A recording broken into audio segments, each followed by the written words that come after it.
what if I told you that no matter how skilled you are, what gear you're using, what frame rate you're shooting, if you don't do this one little thing, your videos are never gonna look cinematic.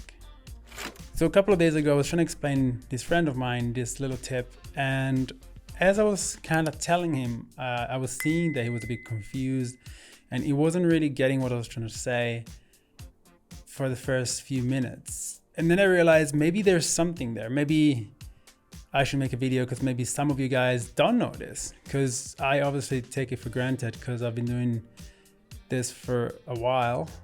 But when I started, did I know this? I don't think I did. Here's the thing, when I started making videos 6 years ago now, I wasn't really knowing what I was doing. Like everyone wanted to start, you know, and I was shooting everything at I think 120 or 100p, 100 frames per second, whatever my camera at the time used to do. Because I was like, well, you know, if I can have this many frames per second, why would I not use them? And then just, I'm gonna use a 24 frame per second timeline, and that's it. Easy as that. And then I started to learn that that's actually not how it is, because obviously at 120 or 100 or 60, once you translate it, once you put it in a 24 timeline, it's not going to translate, because obviously you recorded 120 frames per second, so you can just disappear and have 24 right away. So obviously the motion blur and all of these little, like, you know, cinematic things that you want, they're not there, and they can be just faked. So unless you're shooting in 120 and then you slow it down at 20%, which is the equivalent in a 24 frame per second timeline, unless you do that, your footage would not look perfectly nice, smooth, and with a nice, perfect motion blur that you would get at 24 frames per second.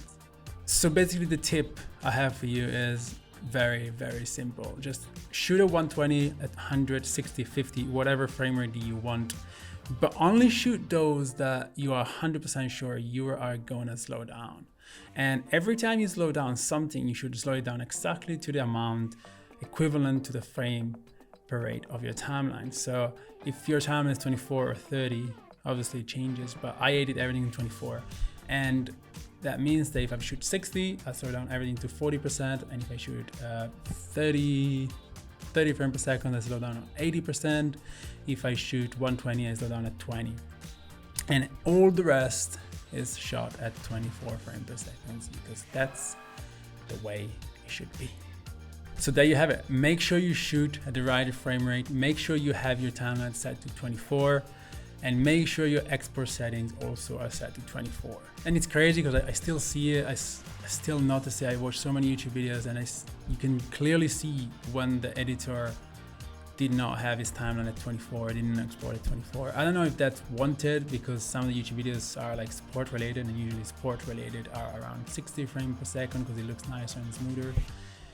But if you're trying to reach that cinematic kind of level, 24 is what you want to go for, because that's what it looks good, because it's clearly proven.